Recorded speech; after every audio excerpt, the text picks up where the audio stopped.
The space station called Nexus 7 floated in the darkness between three star systems. It was a place where many different alien species came to trade, make deals, and sometimes hurt each other in the dark corners where no one was watching. Yuna had been working there for 6 months. She was 24 years old and one of the youngest humans on the station. She was also one of the smallest. She stood only 160 centimeters tall, and when the tall insect like Veth or the big reptile Korath walked past her, they often looked at her with amusement. To them, she was tiny, weak, not worth thinking about. On her first day, her boss had looked at her and made a decision. His name was Tosca, and he was a Belix with 4 arms and skin the color of old copper. He managed the cargo bay where ships came and went all day long. "Human female," Tosca had said, his voice flat. "You will do paperwork. You will check lists and numbers. The real work, the lifting and carrying, that is not for someone like you." Yuna had smiled and nodded. She did not argue. She did not explain that she had grown up on a planet called Kepler 442c, where the gravity was much stronger than on most worlds. She did not tell him that on her home world, every step was hard. Every movement took effort. Her muscles had grown strong just from living there, just from walking and breathing and existing in a place that pushed down on her body every single day. She did not tell him that when she was 16 years old, a mining tunnel had collapsed and trapped her father under the rocks. She had carried him on her back for 3 kilometers through the darkness, through passages barely wide enough to crawl through until she reached help. Her father had lived. The doctors said it was impossible, what she had done. But she had died anyway. None of that mattered here. The galaxy had already decided what humans were. Soft creatures. Fragile. Short-lived. The other species believed. Humans survived only because they were clever with words and good at making deals. They thought humans were weak in body and made up for it with their minds. Yuna let them believe it. Being underestimated was a kind of protection. Her life on the station was simple. She checked cargo lists. She tracked shipments. She kept her head down and did her job. She lived in a small room with 2 other humans. One was Taiho, a medical worker with kind eyes and a habit of making jokes when things got serious. The other was Jiwoo, an engineer who could fix almost any machine, even when it seemed completely broken. Jiwoo talked to the machines like they were stubborn children, cursing at them softly until they started working again. "You are too quiet," Jiwoo said one evening. They were eating dinner together in their small shared space. The food was standard station rations, neither good nor bad. "The Korra think you are scared of them." "Good," Yuna replied. She did not look up from her meal. Scared things do not get challenged.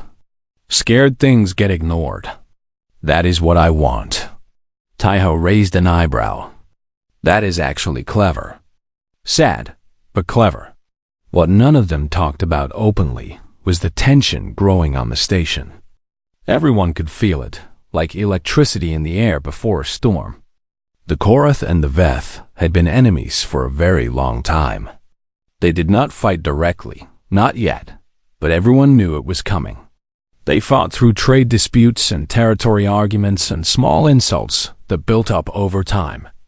Nexus 7 was supposed to be neutral ground, a place where all species were equal. But that was just words on paper. In reality, the powerful did what they wanted, and the weak stayed out of their way. There were 47 humans on the station.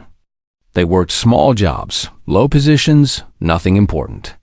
They were pieces in a game played by species that did not care if they lived or died. 3 days before everything changed, Yuna noticed someone watching her. She was in the cargo bay, finishing her work for the day. The space was huge, filled with containers and machines and the sounds of ships coming and going. She felt eyes on her back. When she turned, she saw him. A Korath warrior stood across the bay. He was bigger than most of his kind, which was saying something. The Korath were already large, with thick scales and powerful bodies built for fighting. This one was massive. His scales were deep red, the color of blood, which marked him as high caste, important, powerful. He had a name that Una would learn later. Vorn. Vorn did not look at her the way most Korath looked at humans. Most of them ignored her completely, as if she did not exist. Vorn looked at her differently. He looked at her the way a hunter looks at something small and helpless. Not with hunger exactly. More like curiosity. Like he was deciding whether she was worth the effort of killing. Una finished her work. She logged out of her terminal. She walked back to her quarters without looking at him again. But she remembered his face. She remembered the way he looked at her. In her small room that night, Una lay in her bed and stared at the ceiling. The station hummed around her, the constant sound of machines keeping everyone alive. She thought about her father, trapped under those rocks so many years ago. She thought about her mother, who had died when the environmental systems on their colony had failed. The company that owned the colony had decided that fixing the systems was too expensive. They had let people die to save money. Una had learned something important from those experiences. The galaxy was not fair.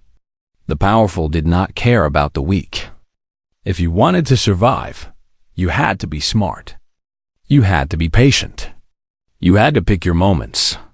But sometimes, being smart was not enough. Sometimes, being patient was not enough.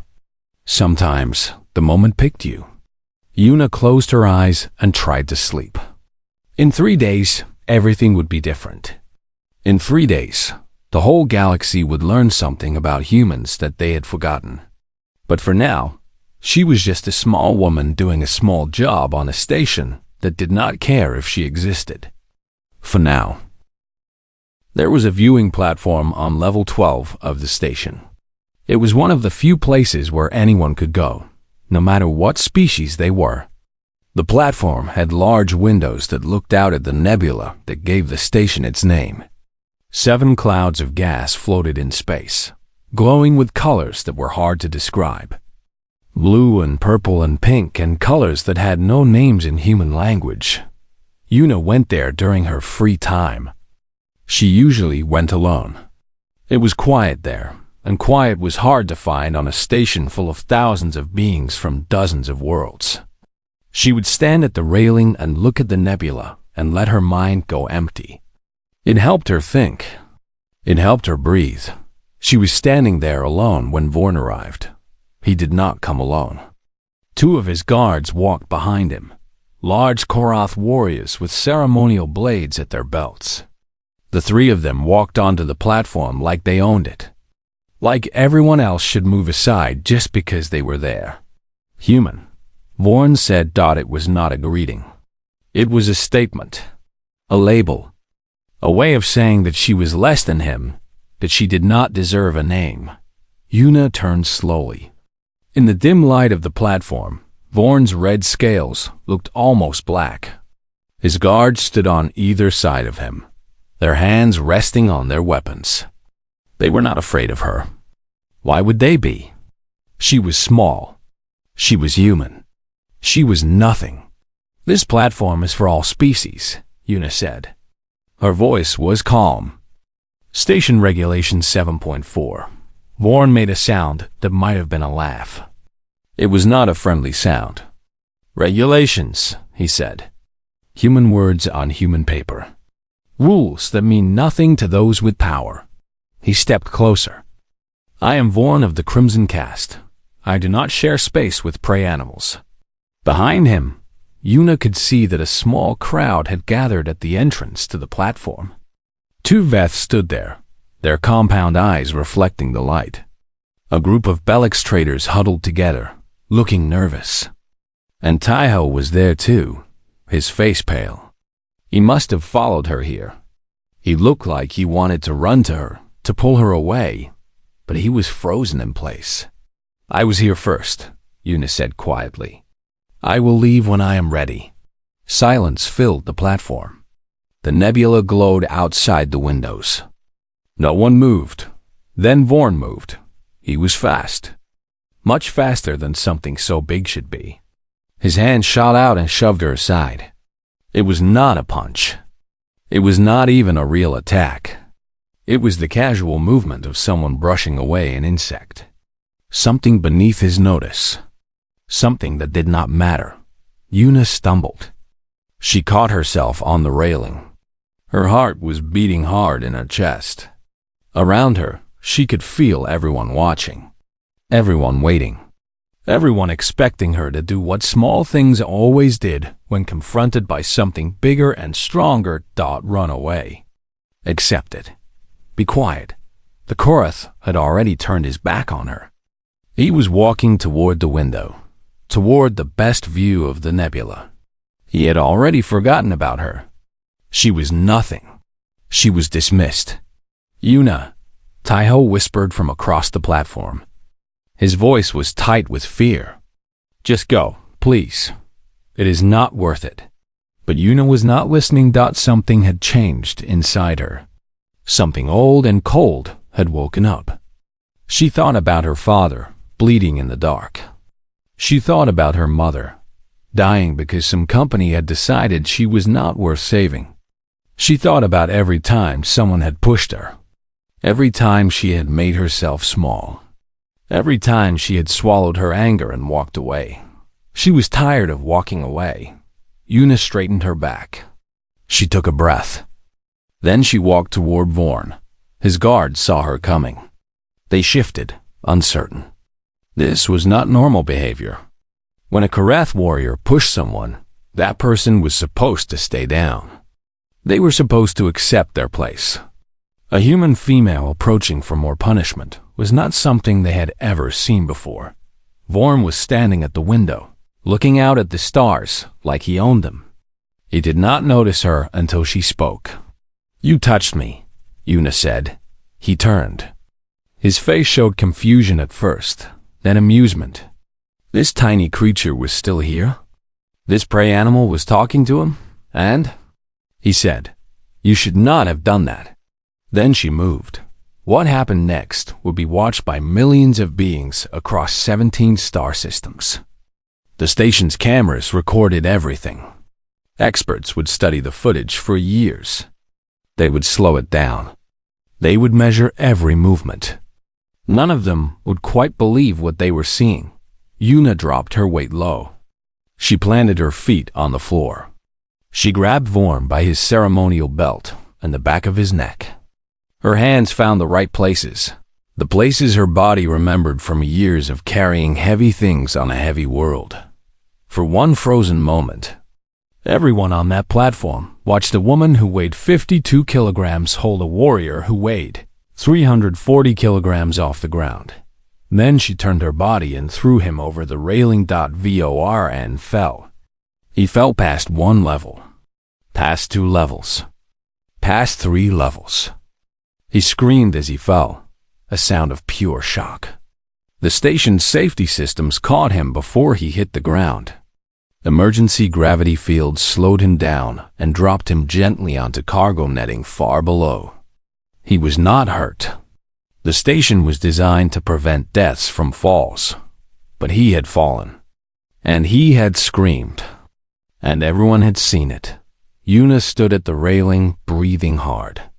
Her arms were shaking, not from the effort of lifting him. That had been easy. She was shaking from the feeling that was rushing through her body. A feeling she had pushed down for so long that she had almost forgotten what it was. Anger and something else. Something like freedom. She turned to face Vorn's guards. They had not moved. Their hands were on their weapons, but they had not drawn them. They were staring at her like they had never seen a human before. Like everything they thought they knew had just been proven wrong. Anyone else want to push me? Una asked. Her voice was steady now, calm, like she was asking about the weather. The guards did not answer. They did not move. Below them, far down on the cargo level, Vorn was climbing out of the netting. He was screaming orders at workers, demanding to know what had happened. His voice echoed up through the levels of the station. But he did not come back up. He did not come back to face her. Taiho finally moved. He ran to Yuna's side, his hands reaching for her like he needed to make sure she was real. "What did you do?" he whispered. "What did you just do?" Yuna looked at him. Then she looked back at the crowd that had gathered. The Veth, the Belix, all of them staring at her with new eyes. "I reminded them," she said softly. "Humans are not prey." She walked off the platform without looking back. Behind her, the whispers had already started. By tomorrow, the whole station would know. By next week, the whole sector. By next month, the whole galaxy. The small human woman who threw a Korath warrior off a building. Everything was about to change. Within 1 hour, Yuna was sitting in a small room in the security section of the station. The walls were a boring beige color, designed to be calm and neutral for any species that might end up there. The chair she sat in was too big for her. Her feet did not quite reach the floor. Across from her sat the station commander. His name was Rilex, and he was a Veth. He had large compound eyes made of many smaller parts, which made it impossible to tell exactly where he was looking. He held a data tablet in his thin hands and studied it with what looked like exhaustion. "You threw a Korath high caste warrior off a platform," Rilex said. His voice was flat. "In front of witnesses." "He pushed me first," Yuna replied. "He pushed you. You threw him 3 levels down." Yuna said nothing. There was nothing to say. Rilex put down the tablet. His mandibles clicked together, a Veth expression of frustration. "The Korath Dominion is demanding your execution. They say you violated their honor codes. They have listed 17 different reasons why you should die, and I think they are making up most of them. The human representatives want to take you to their own courts. The Korath have already said no to that. And I have 300 messages from people across the galaxy who want to know how a human female was able to physically overpower a trained Korath warrior. I work in cargo transport," Yuna said. "I lift heavy things." Rilex stared at her. "I have read your file. You were born on Kepler 442c, a high-gravity colony. Yes, the gravity there is 1.6 times standard, so you have spent your whole life in conditions that would be very hard for other species. Your muscles developed in gravity that would cripple most beings in this galaxy." Rilex leaned back in his chair, and no one thought to mention that humans from high-gravity colonies are 3 to 4 times stronger than they look. No one asked. Outside the room, Yuna could hear loud voices. The Korath delegation had arrived, and they were angry. "Vorn is not injured," Rilex said. "The safety systems caught him. That is the only reason you are still alive right now. If you had killed him, nothing in this sector could have stopped the Korath from tearing this station apart to find you." "I know." Rilex tilted his head. "You calculated the fall? You knew the safety systems would catch him?" Yuna met those strange compound eyes. "I was not trying to kill him. I was trying to make a point." "What point?" "That humans are not prey." The door burst open. 3 Korath warriors entered the room, followed by a smaller Korath in fancy robes. He was an ambassador, judging by the ritual scars on his face.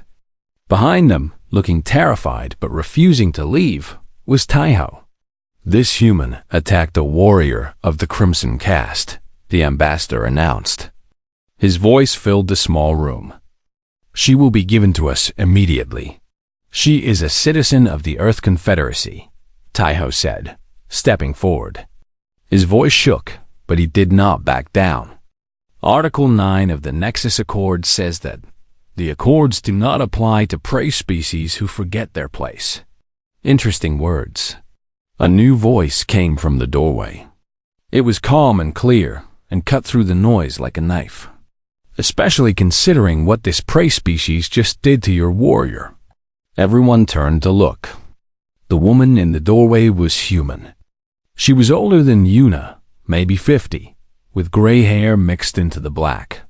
She stood very straight, like someone who had walked into dangerous rooms before and was not impressed by this one. She wore the formal uniform of the Earth Confederacy Diplomatic Corps. Her eyes were cold and sharp. "Ambassador Myray," Rilek said. He sounded relieved to see her. "I did not know you were on the station." "I was not." Myray walked into the room like she owned it. Everyone moved aside for her, even the Korath guards. "I was on a transport 3 hours away when I heard that a human citizen had been attacked by a Korath warrior, and that this same human citizen was now being threatened with death for defending herself. She threw him off a platform," the Korath ambassador shouted, after he put his hands on her first. Myray turned to face the ambassador directly. She was much smaller than him, but somehow she seemed bigger. "Let me explain something to you, Ambassador. For the past 200 years, humanity has tried very hard to look harmless. We have been the diplomats, the negotiators, the helpful little species that solves problems with words instead of fighting. We made ourselves useful so that the bigger powers would not see us as a threat." She smiled, but there was no warmth in it. "But we did not survive our home world by being gentle. Earth is a dangerous planet. It tried to kill us with ice ages and volcanoes and diseases and predators bigger and stronger than us. We survived all of it. We did not crawl our way to the stars by being weak." She pointed at Yuna. This woman grew up on a world where the gravity crushed down on her every single day. She carried her dying father through 3 kilometers of collapsed tunnels when she was 16 years old. And when one of your warriors decided to remind her that humans are supposed to be afraid, she picked him up and threw him off a building. Myra stepped closer to the Korath ambassador, so close that his guards tensed, ready to move. "So here is what is going to happen," she said. "You are going to drop all charges against this woman. You are going to apologize for Vorn's behavior. And you are going to walk out of this room hoping that the next human who gets pushed decides to be as merciful as she was." The room was completely silent. The Korath ambassador's scales had gone pale. This meant strong emotion for his species. Fear or anger or both. "You threaten the Dominion?" he asked. "I am explaining reality." Myray turned away from him, dismissing him completely. "Commander Rilix, please handle the paperwork. Ms. Yuna, you are coming with me. We need to talk about your future." Yuna stood up from the too big chair. She looked at Taiho, who was staring at her with wide eyes. She looked at the Korath guards, who would not meet her gaze. She looked at Ambassador Myray, who was already walking out the door. Then she followed. Behind her, the Korath ambassador was still standing in the middle of the room. He had not moved.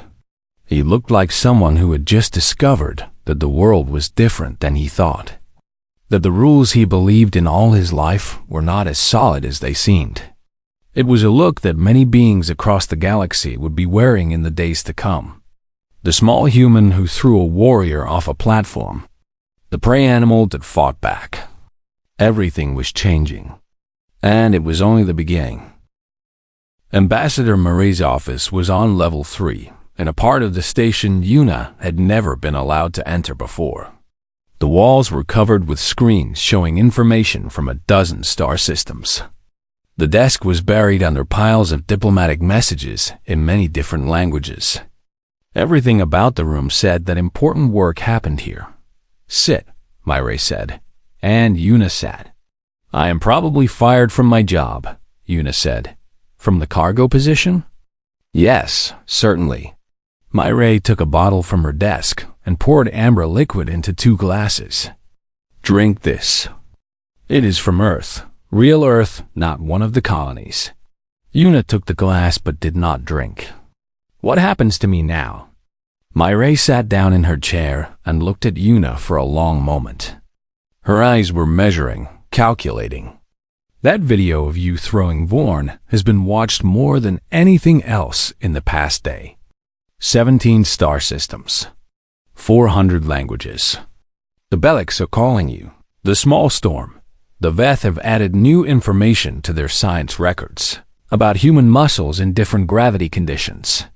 And somewhere in the Koreth Dominion, a lot of warriors are quietly changing their opinions about humanity. I just reacted. I did not plan it. You demonstrated. Myra leaned forward. For 2 centuries, we've walked carefully among the stars. We have been the negotiators, the traders, the harmless little species that everyone underestimates. Do you know why we did this? Yuna nodded. Because we are outnumbered. We cannot win a direct fight against any of the major powers. We do not have the ships. We do not have the soldiers. We would lose. Exactly. So we made ourselves useful. We became the species that everyone trusted to solve problems because we were not a threat to anyone. Moray's expression darkened. But there is a cost to that strategy. When you convince everyone that you are harmless, some of them start treating you like prey. She touched her desk, and a holographic display appeared in the air between them. It showed reports. Hundreds of them. Yuna saw dates and locations and brief descriptions. Humans harassed. Humans attacked. Humans killed in places that were supposed to be safe.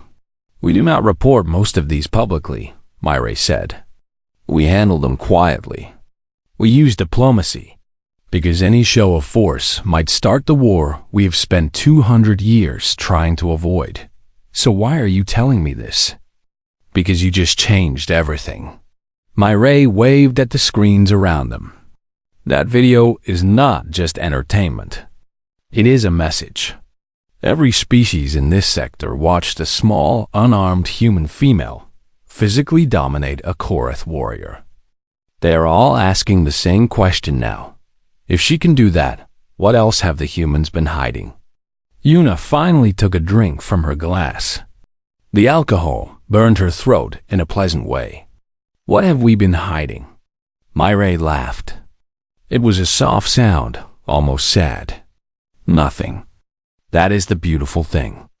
Every human from a high-gravity colony has strength that other species do not expect. Every human who has survived on the frontier has reflexes shaped by environments that would kill most galactic citizens. We are not hiding secret weapons. We are just exactly as tough as our history made us. We just never showed it. But they do not know that. Now they are wondering. Myra stood and walked to the window. Outside, the nebula glowed with its strange and beautiful colors. The Koreth and the Veth have been almost at war for decades. Everyone knows the fighting will come eventually. Everyone knows it will change everything in this sector. And until today, nobody cared what humans thought about any of it. She turned back to Yuna. I want to offer you a job. Real diplomatic work.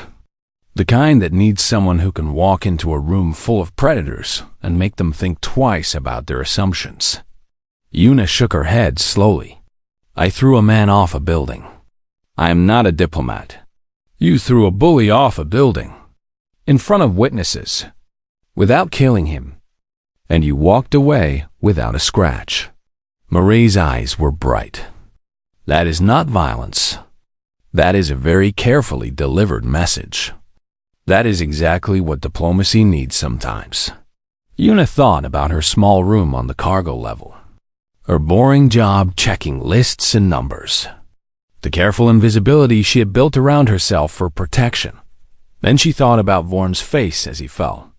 The shock in his eyes. The sound of his scream. She thought about all the reports on that holographic display. All the humans who had been hurt because the galaxy thought they were weak. All the ones who could not fight back. What would I be doing? She asked. Learning first. You have no formal training, and there is a lot to learn. But you have something that cannot be taught. You have presence. When you walk into a room now, people will notice. They will remember what you did, and they will wonder what you might do next. Myra extended her hand. The galaxy thought humans were harmless. You showed them differently. Now we need to make sure that message sticks. That the next time someone thinks about pushing a human around, they remember the woman who threw a Korath warrior off a platform. Yuna looked at the hand. She thought about her mother, who had died because she was not worth saving to the people in power. She thought about her father, who had almost died in that collapsed tunnel. She thought about every human on every station and every colony, who kept their heads down and hoped that being invisible would keep them safe. Being invisible had not protected her mother. Being invisible had not saved those humans in the reports.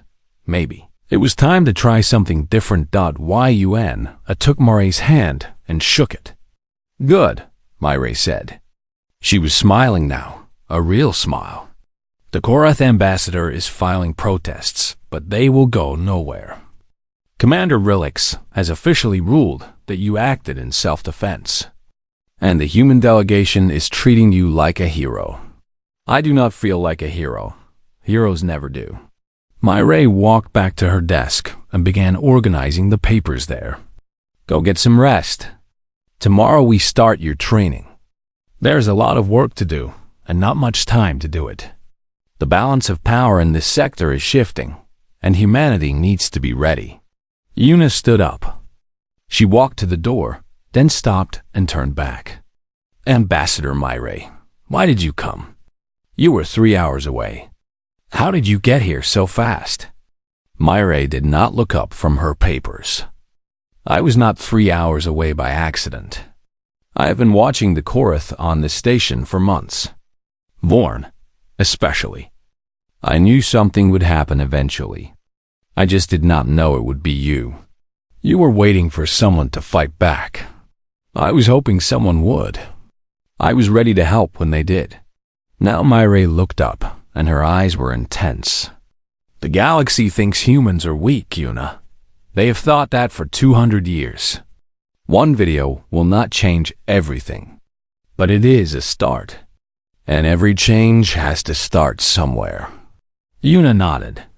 She understood now. The careful diplomacy, the quiet patience, the years of being underestimated. It had all been building towards something, and she had just become part of it. Rest well, Myra said. Tomorrow, your real work begins. Yuna walked out of the office and into the corridor. The station hummed around her, the same as always. But everything felt different now. People looked at her as she passed. Veth turned their compound eyes to follow her. Belix whispered to each other. Even a group of Korath warriors stepped aside to let her pass. Their faces carefully blanked out. She was not invisible anymore. For the first time in a very long time. Yuna was not sure if that was a good thing or a bad thing, but she was going to find out. 6 months later, Yuna stood on the main stage of the Galactic Assembly. The room was enormous. It was designed to hold representatives from over 200 different species. Each seat had translation technology that could turn her words into 400 different languages instantly. Beings that had been traveling the stars when humanity was still learning to make fire sat in those seats, watching her. The trade agreement we are proposing, Yuna said, her voice clear and steady, is fair to all parties. The terms are transparent. The rules are clearly written. Everyone knows what will happen if someone breaks the agreement. She paused and looked out at the assembled delegates. The Korath group sat in stiff silence. Vorn was not among them. He had been quietly sent to a posting far away from anywhere humans might be. His absence said more than his presence ever could. The Veth clicked their mandibles in patterns that Yuna had learned to read over the past months. They were showing approval. Careful approval, but real. Humanity offers to guarantee this agreement, she continued. Not because we claim special power, Not because we want control, but because we have shown, again and again, that we keep our promises. She let that statement hang in the air. And because we have shown, she added quietly, that underestimating us is a mistake. A ripple went through the assembly. Not quite fear, something more like recalculation. Every being in that room was thinking about what they knew about humans, and what they had learned 6 months ago. After the session ended, Taiho found her in the corridor outside. "That was terrifying to watch," he said cheerfully. "I thought the Korath delegate was going to explode when you said the part about underestimating humanity. He will be fine." Yuna accepted the cup of tea he offered her. "How is the new medical center?" "Completely finished. We have 3 vet nurses now, 2 Belix technicians, and a waiting list of species who want their people trained in human emergency medicine." Taiho shook his head in amazement. Turns out everyone is interested in how humans stay alive in conditions that would kill most other species. Strange how that works. They walked together toward the human section of the station. It was much larger now than it had been 6 months ago. 3 expansions. More humans arriving every week. Engineers, diplomats, scientists, security workers. The human presence on Nexus 7 had tripled, and no one had complained. Jiwoo says her reactor improvements are working perfectly, Taiho continued. She is teaching a class to Korath engineers next week. Apparently, they are very interested in how humans solve problems under pressure. What are we calling that now? Creative problem solving? It sounds better than fixing things with tape and swearing. Yuna laughed. A real laugh, not the quiet, careful sound she used to make when she was trying to be invisible. She did not need to be invisible anymore. Ambassador Myray was waiting at the entrance to the human section. She held a tablet in her hands and wore a satisfied expression on her face. "The assembly approved the trade agreement," Myray said. The vote was unanimous, except for 7 small systems that wanted to protest without actually opposing anything. The Korath voted in favor? Very enthusiastically. Their ambassador gave a speech about the value of cooperation between species and the wisdom of recognizing strength in unexpected forms. It was quite moving. That is surprisingly gracious of them. They are practical. They saw what was happening 6 months ago. Myray looked at her tablet. "Speaking of which, you have a meeting in 1 hour with representatives from the outer colonies. They want to discuss a joint security agreement. More diplomacy. The kind that prevents wars, yes." Myray started walking, and Yuna fell into step beside her. "You know, when I recruited you, I half expected you to fail in the first month. Former cargo worker. No formal training. Known for solving problems by throwing people off buildings. Not exactly the standard background for a diplomat. I have not thrown anyone off anything in 6 months. No, but everyone knows you could." Myra stopped at a window overlooking the docking bay where Yuna had once worked. That is how power really works. The most effective kind is the kind you never have to use. You showed everyone what humans are capable of when pushed. Now nobody is pushing. Yuna thought about that. About all the corridors she walked through now without looking over her shoulder. About the way Korath warriors stepped aside when she passed, not in fear exactly, but in something like respect. "It will not last forever," she said. "Eventually someone will test us again, probably." Myray shrugged. "When they do, we will handle it. That is what humans do. That is what you do." Below them, a human cargo ship was docking. One of dozens that came through every day now. The workers unloading it moved with confidence, nodding to Korath and Veth and Belix without the careful submission Yuna remembered from her early days on the station. Things had changed. She had changed them. "Ambassador Myray," Yuna said slowly, "when you recruited me, You said humanity had been walking carefully among the stars for 2 centuries, making ourselves useful, avoiding conflict, being harmless. Yes. Is that over now? Myray thought about the question before answering. No. We are still useful. Still diplomatic. Still the species everyone calls when they need a problem solved without violence.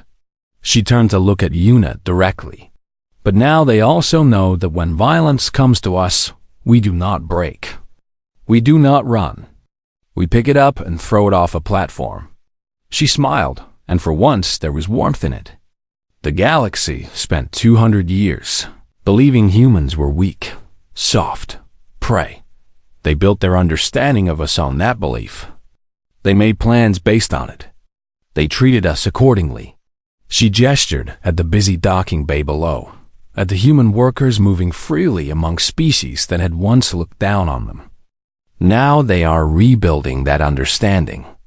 They are making new plans. They are learning that the small, quiet species they dismissed for so long was never as helpless as it seemed. We were just being patient, waiting, building our strength where no one was looking. Yuna thought about all the humans across the galaxy. The ones on stations and colonies and ships. The ones who had kept their heads down and hoped to stay safe. The ones who had been hurt because the galaxy thought they were easy targets. They were watching now. They had seen what she did, and they were standing a little taller because of it. I have one more question, Yuna said. Ask.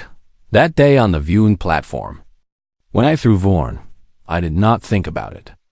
I did not plan it. I just acted. For 6 months I have wondered, was that the right choice? Or did I just get lucky? Myray considered the question carefully. You acted on instinct, on something deep inside you that refused to be treated like prey. You could not have known how it would turn out. You could not have known that I was close by, ready to help. You took a risk, so it was luck. No. Myray shook her head. Luck is random. What you did was not random. It came from who you are, from everything that made you. Your homeworld, your family, your experiences. Every time you were pushed and had to decide whether to push back. She put her hand on Yuna's shoulder. You did not get lucky, Yuna. You just finally showed the galaxy who you really are. Yuna nodded slowly. She turned back to the window and watched the ships come and go. Humans and aliens working side by side. A station that had once seen her as invisible now saw her as something else entirely. 6 months ago, she had been a cargo worker with a boring job and a careful strategy of being overlooked. Now she was an ambassador, a symbol, a reminder to the entire galaxy that humans were not what they seemed. She did not know what the future would bring. More challenges, probably. More beings who would need to learn the lesson she had taught. Vorn. The galaxy was vast and full of those who saw kindness as weakness and patience as fear. But humanity had been patient for 200 years. They had been building their strength in the shadows, waiting for the right moment. That moment had come, and Yuna was ready for whatever came next. The end. The shuttle tore through space like a wounded bird, trailing smoke and sparks. Behind them, the crucible came apart in pieces, explosions rippling across its surface as the reactor finally gave in to the damage Tayson had caused. The most secure station in the Krev Dominion, home to their cruelest commander, was dying. Inside the shuttle, 47 Villani cubs were packed together like sardines. Some slept from pure exhaustion, curled against each other in piles of silver fur. Others stared at nothing, still unable to believe they were free. A few of the older ones helped Yunji tend to the wounded, holding bandages and passing supplies with trembling paws. Dohyun sat in the back corner, propped against the wall. He had stopped counting his injuries somewhere between cracked ribs and punctured lung. His left arm hung useless at his side. His face was a map of cuts and bruises. He breathed in shallow gasps, each one bringing fresh pain. But he was smiling. Rila sat pressed against him, refusing to leave his side. She had not spoken since they escaped the warden's quarters. She just held onto his good hand and watched his face, as if afraid he might disappear as she looked away. "We made it," Hyung said from the pilot's seat. Her voice was tired but triumphant. "I can't believe we actually made it." "Don't celebrate yet," Tayson replied. He was nursing burns on his hands from the reactor work. "We still have to get home without falling apart." "She'll hold together," Hyung said, patting the console. "Won't you, girl? Just a little further." The shuttle groaned in response, which was not exactly reassuring. The journey back took 2 days. 2 days of anxious waiting, of rationing. Supplies, of watching systems flicker and hoping they would not fail. Yoonji kept the cubs calm with stories and games. Tayson kept the ship flying with prayers and tape. Hyun navigated by the stars when the instruments gave out. And Doin slept, drifting in and out of consciousness, his body finally demanding payment for everything he had put it through. He dreamed of Earth, of green mountains and blue oceans, of his mother's cooking and his father's laughter, of a time before the wars, before the scars, before he learned how dark the universe could be. He dreamed of small hands holding his, pulling him forward through darkness toward light. On the morning of the 3rd day, Ether's Rest appeared on the view screen. The purple fields stretched out below, dotted with stone buildings and winding roads. Home, for now. The only home that mattered. "This is shuttle to settlement," Hyun called on the radio. "Coming in for landing. We have cargo. Special cargo." Static crackled. Then a voice responded, shaking with emotion. "Shuttle, please confirm. What cargo?" Hyun looked back at the cubs filling every inch of the shuttle. 47 small faces looked back at her. Some were starting to recognize the landscape below, their ears perking up, their eyes going wide. "All of them," Hyun said into the radio. "We're bringing all of them home." The shuttle touched down in the central square as the sun rose over the mountains. The entire settlement had gathered, every Volani who could walk. They stood in silent rows, afraid to hope, afraid to believe what they had heard. The ramp lowered slowly, metal grinding against metal. Daehyun stepped out first. He should not have been able to walk. Yoonji had told him that explicitly. His body was running on nothing but will and stubbornness. But he walked anyway, because the cubs needed to see that it was safe, that they were truly home. He looked terrible. His clothes were torn and stained dark with dried blood. His face was bruised almost beyond recognition. He limped on a leg that should not have held his weight. But his eyes were clear, and his head was high. Behind him came Yoonji, carrying 2 small cubs in her arms.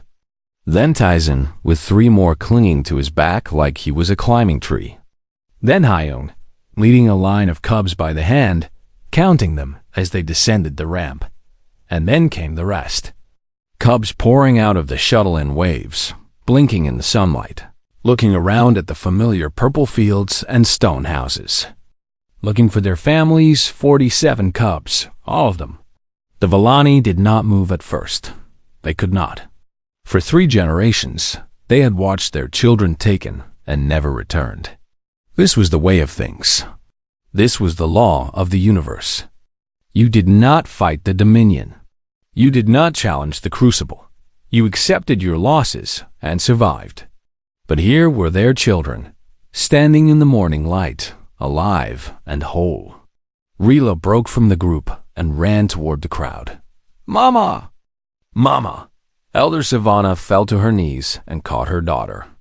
The sound she made was not the wail of grief that the Volani knew so well. It was something older, something the species had not voiced in centuries, a cry of impossible joy. It broke the spell. The mothers surged forward. They found their children in the crowd. They held them close and wept openly. tears streaming down silver fur. Fathers joined them, wrapping their families in embraces that had been empty for too long. Cubs called out names, and names were called back. Families reunited. Hearts healed. And one by one, the Vellani began to notice the humans standing alone by the shuttle. Do-hyun watched the reunions with quiet eyes.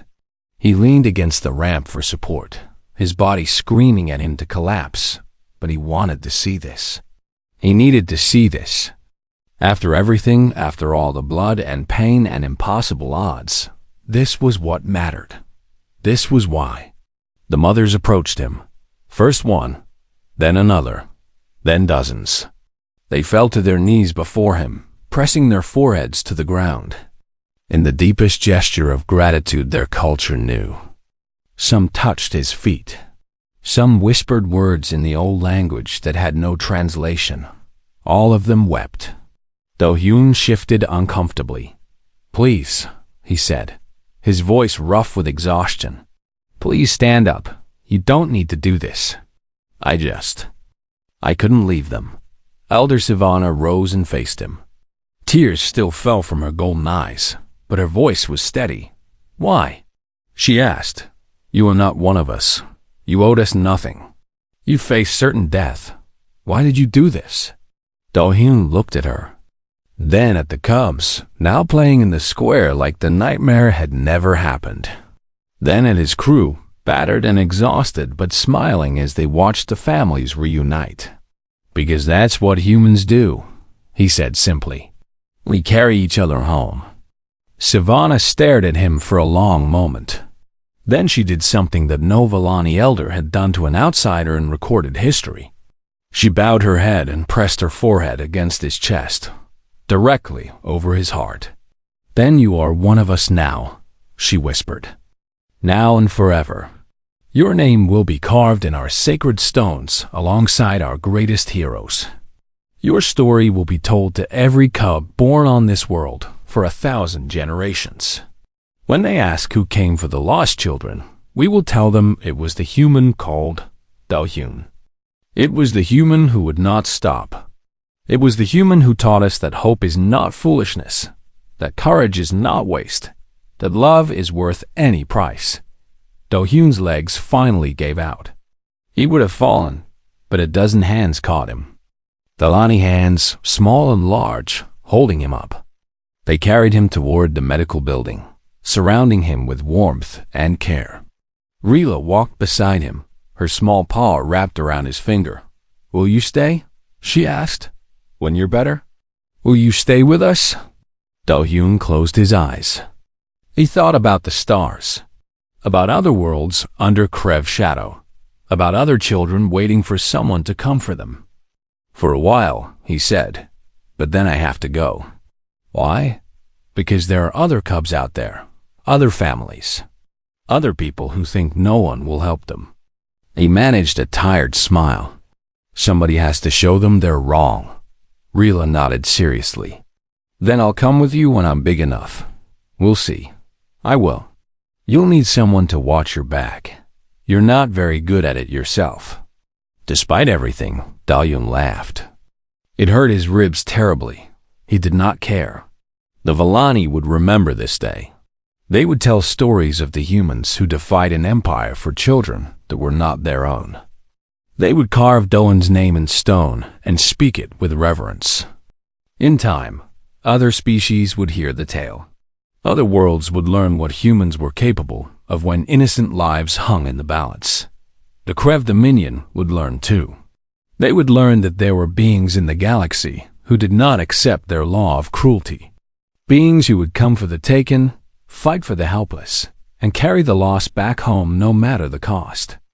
And in the quiet hours of the night, when Krev commanders gathered to discuss the disaster at the Crucible, one question would echo through their ranks. What manner of creatures are these humans? The answer was simple. Humans were the ones who came when no one else would. Humans were the ones who fought when all hope was lost. Humans were the ones who looked at the impossible and said yes anyway. Humans were the ones who carried every lost cub home. And they would do it again. as many times as it took. For as long as there were children in need, the humans would come. The end.